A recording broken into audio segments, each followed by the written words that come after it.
Okay, hello, gang. How are you? David Sritsky for the Bond Experience. Welcome back. Well, I'm sitting in my chair because I'm about to interview Suttirat and Larlarb. Now, I know you know who she is. She's the costume designer for No Time to Die, but there's a little bit of a prelude to this discussion that I wanted to talk about. You see, it's not the first time I'm interviewing her. This is the second time. The first time we had an amazing discussion. We talked about her process. We talked about working with Daniel Craig. And yes, we talked about those wonderful secret pieces that we've all been wanting to know about. And she was incredibly giving. So we ended the interview. It was about 15 minutes long. And then I was waiting for, like I did with the other interviews, the recording, and it hadn't come. And then I found out there was a slight technology glitch and it was never recorded. So what you're about to see today is a redo, part two. I'm going to have some of the same questions, but I'm going to ask a couple of new ones, and we'll see. We'll see if we get some more information, different information. She's just so charming and so polite and so giving with her time. It's like speaking to an old friend. So I was happy to do this. I'll do this 4 times. I just want to make sure that we record it this time so you can see it. So without further ado, let's jump into the interview.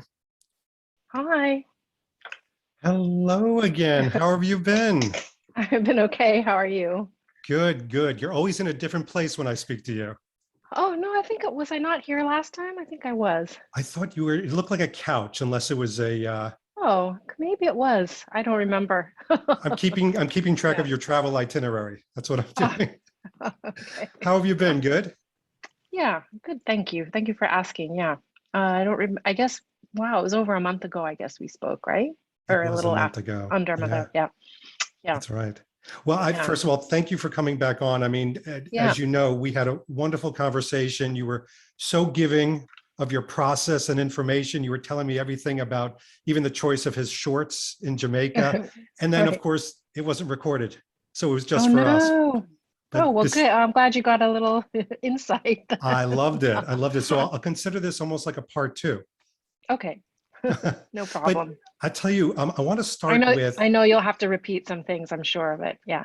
yeah, well, the biggest one I Yeah. think I need to Yeah. talk about is my audience, because if you remember, my style channel is all about Bond. I mean, I'm even Yeah. wearing his shirt from Yeah. Norway. So that's how Yes. much of a fan I am of yours. You are a rock star to my Oh. audience.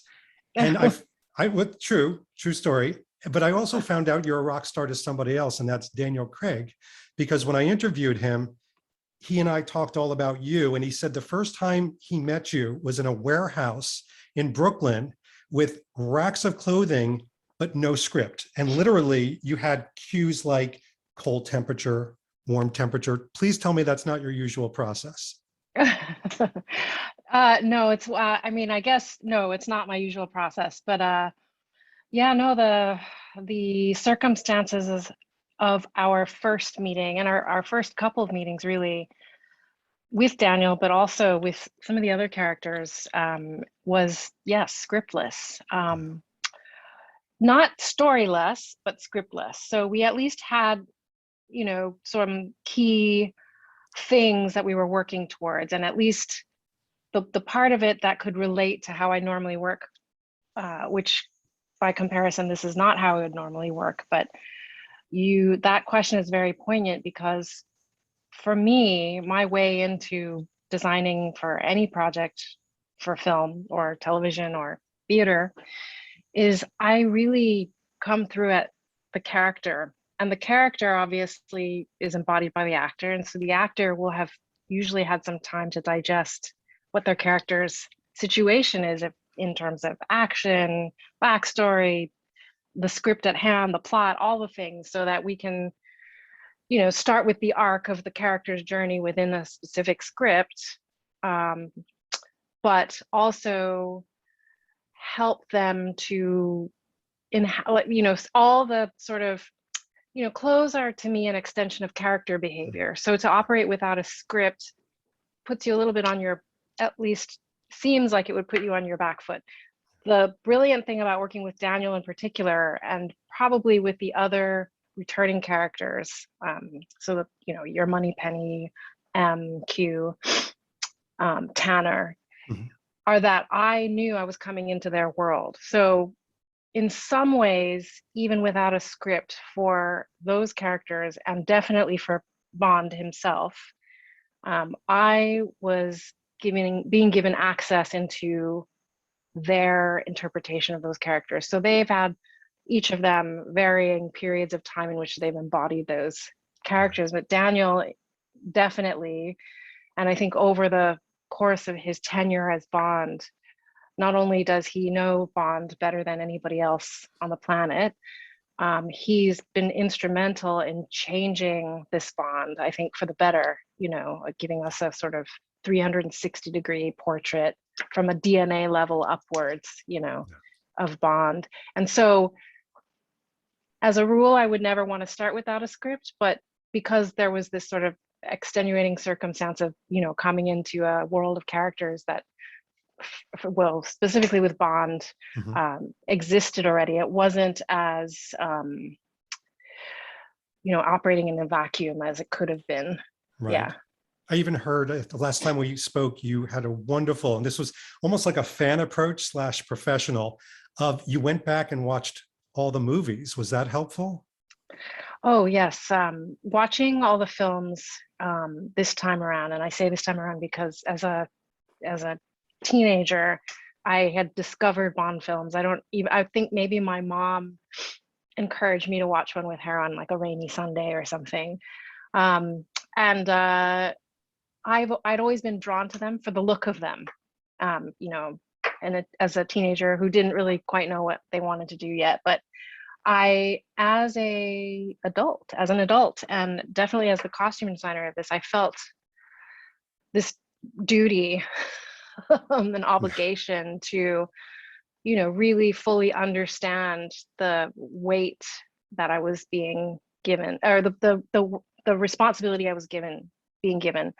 The weight of that responsibility is a large one. And sorry, let me just turn I just heard my email reminder. Let's just turn that off. Yeah, so it felt right, not only because I wanted to sort of just get a vibe of what James Bond films kind of iconically mean. I think all of us have a kind of association with Bond films. But I also wanted to do it to explore how the other characters in relation to Bond, if he's the sort of apex character, for obvious reasons. But there are other kinds of characters in a Bond film that tend to kind of, cross his path. And in our film, knowing that it was going to be Daniel's final outing as Bond, I wanted to make sure that not only were we kind of recapitulating in Daniel's journey over the 5 films, an arc, but maybe potentially even recapitulating the journey of Bond himself over, 60 years of Bond films. So yeah, I definitely needed to go back and do that and just sort of study in an academic way or forensic way, I guess. Yeah. I like that. I use that terminology too when I'm studying these clothes. Like I was looking, I mean, obviously this lovely piece from Matera right here. Yes. When you put this together, I couldn't help but think it's very Bond, but it's also very personal to Daniel Craig. I mean, the man loves a Henley, let's face it. So when you approach him with these types of things, did you also have to think this is a very personal movie for Daniel? Was it easier for some items other than others because he likes them in his everyday life? I guess that's a good question, because I think the perception is that Daniel as Bond he's such an iconic figure, Bond, and definitely Daniel's version of Bond. The influence that personally Daniel has on how the look of James Bond evolved is very, very present. And as I said, when we were talking about our first meeting, I knew I was coming into his world. So there are sort of tools that you have as a costume designer, you want to be able to bring things to the table, but I was never coming into this process, nor would it be, I think, responsible to come in and say, I'm changing everything, I mean, like, not for the sake of the Bond franchise, but even just for an actor as kind of who wants to wholly disappear into a character like that, you know, you have to respect what's going to make that person able to do what they need to do in the arc of the story. When we're in the Matera part of the film, obviously, we're at a point in the story, sort of like a preamble to what's to come, right? Mm-hmm. Like we're a few moments very close to the end of Spectre. Yeah. We're treated to a slice of life, of a new chosen life, which is to be sort of fully in this relationship with Madeline. We're in an incredibly beautiful romantic location. And there's a sort of rejection of what came before that, which is the duty and the obligation to MI6, which for Bond is dressed up in perfectly tailored suits a lot of the time, if the field stuff doesn't kind of cause him to need to make other kinds of costume choices. Mm-hmm. But when we're in Matera, he's at a kind of very relaxed, but still it's the beginning of a Bond film. We know he was Bond, we know he is Bond, but it's just softer. It's softer, and yet, so that jacket that you held up, actually, what's lovely about it is that if you laid it out flat, it looks like it has structure, but it's completely unstructured item, and it's also got sort of a vintage and very romantic feel to it. And actually, it's the same brand of your shirt. It's Connolly. That's right. That's Connolly. Yeah. And so yeah, I remember, and I actually remember picking that jacket. I had gone into Connolly a number of times. They have a little boutique off of Savile Row. And I went in there a number of times to kind of, every time I went out shopping, I would always stop in there because there was just something about that store that I kind of kept drawing me to it, for not just Bond, but other characters. And I kept coming back to that jacket. I mean, I must have seen it 3 or 4 times before I finally was like, you know what? I know we don't have a script and I don't know where this plays, but I'm just going to get it. And I'm going to bring it. I'm going to show it to Daniel. He put it on and he loved it. And at that time we did have a script, and it made perfect sense for the kind of image we were trying to project in that first opening, those first opening moments there. I love that you worked with him to choose the things that serve the story, as opposed to this is going to look cool on Bond, or it's going to look slick. Like even this particular piece, which had everybody scratching their heads, the trench coat by Massimo Alba with the rag and bone. I think that was, people were like, trench coat, this is not a Western, when is Bond wearing a corduroy trench coat? When you see it in the film, without giving our Australian friends who haven't seen it yet anything away, it makes perfect sense. It's a sense of camouflage and flowing and movement. It was perfect. And also, something that you feel like would have been hanging by the door that he would have grabbed in the last moments of an urgent personal errand. Yes, it's the kind of thing that, when you just have to like go downstairs to, I'm talking as a New Yorker here, like you have to go downstairs and run out. Okay, so you have to run out and get something. You don't, if it's not like a planned thing, you're just grabbing what is there as a thing. And that's sort of the psychology, or maybe better stated, lack of overthinking in that moment serves the story at that point. And I won't give it away for the reasons that you said, but what I really appreciate about working with Daniel was his attention to and reception to needing to make sure that the technical storytelling was sort of reverberated in the clothing choices. And that's what I mean when I say costume is an extension of character, because everybody knows and expects the tuxedo Bond, right? Everybody knows and expects the perfectly appointed tailored suits. But because Daniel has really made Bond this human character with all his vulnerabilities, with all his emotions, and certainly in this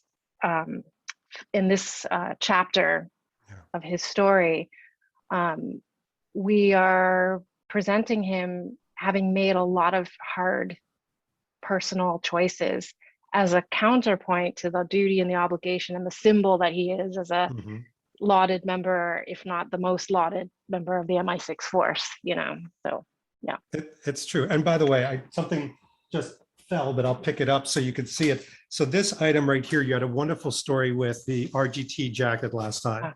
Yeah. And what was great about that is you had told me it should be something, which is what you were saying with the other things, that he should have just picked up in a transitionary moment in his Yes. life. So I Yeah. love how you kind of wove that together. And by the way, because we're all detectives with this type of wardrobe, as you can see, I feel like I have your wardrobe here. The blue hat that he wore looked very Steve McQueen when he's on the boat. Yeah. What is that blue hat? So first of all, the Steve McQueen reference is great because that's exactly like there. It's exactly when I very early on in our collaboration, we talked quite a lot about Steve McQueen actually, and we specifically talked about like off-duty Steve McQueen, you know, and this idea of off-duty, which literally Bond is off-duty when we first come back to him in this, but also just that. What I like about off-duty is that it also sort of begs you to accept that duty has sort of governed most of his sartorial existence, That's right? true. And to come off of that, that there's still the elegance and the kind of precision and intuition he has about style that's not so fussed over. It's just sort of innate at this point. And no one would, I think, say that you look at, there's this wonderful series of photographs of Steve McQueen, you know, kind of on vacation in Northern California somewhere. And those images just sort of exude exactly that spirit that we were trying to, you know, they're undeniably masculine, at ease, comfortable, sexy, all those things, right? So it just felt like a good parallel for how we wanted to start his story out in this I keep wanting to say episode, but of course it's in this film. And your question was, sorry, I've kind of gone on a little bit of a tangent Sorry, the there. blue hat. Yeah. Oh, the blue hat. Yes. Yeah. So again, that decision was born out of knowing what he had to do in that moment. He has to get from point A to point B without a lot of. I think the thing with him is we never really wanted to have him turn up in a scene or have a scene expose him for just being a fashion plate. Like that would never work for the Daniel Craig version of Bond, right? He's just everything needed to have has to have a sort of natural flow to it. And it's interesting what you were saying about the trench coat before, because I think before the film comes out and people haven't seen it, they don't know the story, you're just seeing these images out there. And because the image of Bond is constantly an seemingly iconic one before knowing what the script is going to kind of unfold for you, it is a head scratcher, right? Oh, that's interesting. But the pause that it gives you is like, this is a Bond we haven't seen before. That's interesting. And that is kind of like what we wanted to always hone in on, Daniel and I, you know, like, because there were always going to be the moments of the Bond that you expect, you know, the beautifully tailored suits, the tuxedo moment, those things. So where we had scope to surprise you, we wanted to, with his humanness, really, you know. It's interesting you say that, because this was a very human Bond movie. It's probably the most human Bond movie with, you know, the plot, but also it was also about very big choices, you know, with how they worked in the story. And so I think you, as the costume designer and making those choices, had to be bold in your approach as well. And I think you did it famously. Oh, thank you. That means a lot. Thank you. Oh, it was so, and I don't even know if you realize there was an entire, let's call it a community of people that use Bond as a style template, young, old, men, women. And it's wonderful because they can feed off of your hard work and then reap the rewards afterwards, which is why people are so finding out what that blue cap is about, is like this maniacal thing that's out there right now. But oh, really? oh yeah, is it Burberry? Is it there's all these questions going on. It's been crazy. It's not Burberry. I actually I'd have to look up what it was in my notes. But it's if I'm not mistaken, it's really it's not as luxurious as some of the other choices. Too. Yeah, we like that too, and that's great because you've used. Okay. No, and it's to sort of echo what you're probably just about to say, or what you had just said. Some of these choices that we made, like that hat or like the jacket or a couple of other things, you know, we really wanted to ground each look in the story. And the story dictated that there were some circumstances that he found himself in where he would only be able to get certain things. And that, in a way, is a sort of another meta level of explaining where Bond is emotionally, psychologically in our film. Because when you think of Sean Connery and Roger Moore and other, or maybe some earlier ones of Daniels before we get to this kind of more exposed version, there's a sort of superhero element to his look. You know, he is the icon. You expect the suited and booted perfection all the time. And here in our film, we're saying that circumstances changes. His psyche has changed. His relationship to MI6 has changed. His relationship to even wanting to come back into the service. You know, the stakes have to be so high that he's pulled out of this kind of, you know, there's two levels to this retirement, really. And but that was a decision he didn't take or make lightly, but it felt like the right one when he made it. So all of these costume decisions, which are seemingly unbond or don't have an obvious Bond flavor to them, are made in that context. And yet the perfection, hopefully, of those choices when they go on Mr. Bond, you know, he lifts everything back up to that level of intuitive perfection of style, right? Like it doesn't matter what the brand is in a way. He's the one who chose it, and you just trust. Not only do you trust this man with your life, but you trust his style choices. You know, I mean, he just doesn't look like somebody who fusses over things. He just has the right instincts all the time on every level. That's exactly what I was going to say. I think you created and helped to support a very fallible Bond, but the fit, everything is still very Bondian. But I love the fact that you used brands like Tom Ford, as luxurious as Tom Ford, swinging all the way over to, you know, Tommy Bahamas and, you know, Rag and Bone and the like. And it really makes it a more approachable character that people can identify with, I think, too. Yeah.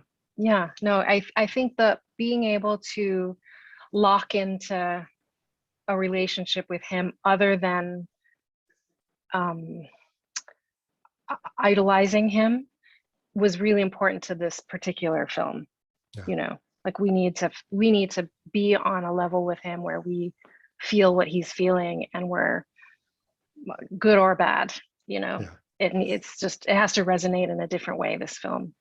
Well, you absolutely knocked it out of the park. You've been so generous with your time. I don't want to take advantage of it. So I want to thank you for your time, and hopefully we'll get another opportunity. As a matter of fact, I would assume, and you're going to the opening night of Macbeth, but I'll be there as well. So maybe we can wave across the room to each other. Yeah, great. Congratulations on that, by the way. I can't wait to see your work there. Thank you very much. Thank you. So Suttirat, thank you for your time and enjoy the weekend. Nice to see you again. Have a good weekend. Thanks. Cheers. Bye. Well, there you have it. What an incredible conversation. She's just so easy to speak to. And it's wonderful to meet somebody with that type of an incredible reputation and track record and the amazing things that she's worked on. The fact that she just did the recent Bond movie, all these things in back of me were her hand and her design and her choices. But she's so pleasant to talk to, and she's a fan. I mean, you could probably see it in our discussion. What's amazing is once I ended the official recording, we continued to chat for probably about 10 minutes after that. And the chat was a little bit more about Macbeth, but mostly about the fact that she shared with me. I said, listen, I'm sorry to be so rabid about the blue hat. It's just that, you know, there's a whole audience out there. And she said, you know, what I've been meaning to do, but I've been so frantic and traveling and doing things like this. She said, I'm going to be creating a Bond cheat sheet, and it's going to have all the brands and all the pieces, and I will share that with you. Thank you so much. I'm so sorry that I was hounding you about the hat too. My Oh, no, no, audience is no. like, Yeah, no, no, I get it. And you know what? It's funny. Before I left, or before I started getting steeped into the last project I was on, which was another massive, iconic thing. Like in the weeks before I set out I moved to LA and started this project. I thought the one thing I need to do is I need to go through my notes and make a cheat sheet of all the Bond brand stuff in one, because I actually have this, these notes, like pretty comprehensive notes. But what I never did was like just kind of make one like quick list, because my notes are very, film schedule oriented and scene oriented and like technical. So the names aren't all compiled in one place. They're perfect for what I need to do when I'm working on a sure. film, but I never did it. So I need to do that. And maybe the next time I see you, I'll have the answer for your. Oh my gosh. Well, we'll have your people talk to my people, and I don't have people, so it's just me. So we'll Yeah, do that. okay. All right. So we will have that. I will have a connection. I mean, I live 45 minutes from her, for goodness sakes. So we'll get that at some point. I would love the opportunity. Well, of course, I would love the opportunity to spend an afternoon with her, but I'd love the opportunity to have like a full hour discussion to really pick her brains about the individual items and walk through it. And I know, as you could tell, she's a storyteller, not just through her choices with wardrobe, but she's an incredible storyteller in general about how she does her job and what the process is. So we'll keep that warm for now. Now, as I mentioned in my opening with her, we had a great part one discussion, a first discussion. And one of the things I had to ask her, of course, is can she confirm the shorts that Daniel Craig wears in Jamaica? And, one of the great things is that, yeah, they aren't swim shorts at all. They are from Jed North. And you can see this little neon string right here. They're from Jed North Apparel. And they are the Jed North men's fitting tight lifting shorts. They are workout shorts. And I happen to have a pair right here that I can show you. It's got the Jed North emblem right here. And they removed this, so this is removable for the film. They also removed these particular ties, the drawstrings. You could see the zippers on the side. And then they put this through, which is just a very simple drawstring in blue. So it would be all blue. And that's how they customize it. So Jed North, who knew? A lot of speculation out there. Other secrets like that, like the hat, we'll hopefully find out. Well, we'll leave you there for now. But in the meantime, enjoy yourself. I think we'll probably have some more interviews coming in the future. You'll have to wait on those for a little bit longer. Timing is everything. No time to timing. I don't know. This has been David Zaritsky for the Bond Experience, and we'll see you all real soon. Take care. Thanks for watching this episode. If you want to be up on the latest from the Bond Experience, just click on this subscribe and subscribe to our channel. You're going to get all the latest and greatest information, plus some exclusive content. And by the way, speaking of content, here's something especially for you, just because we know you. Talk to you soon.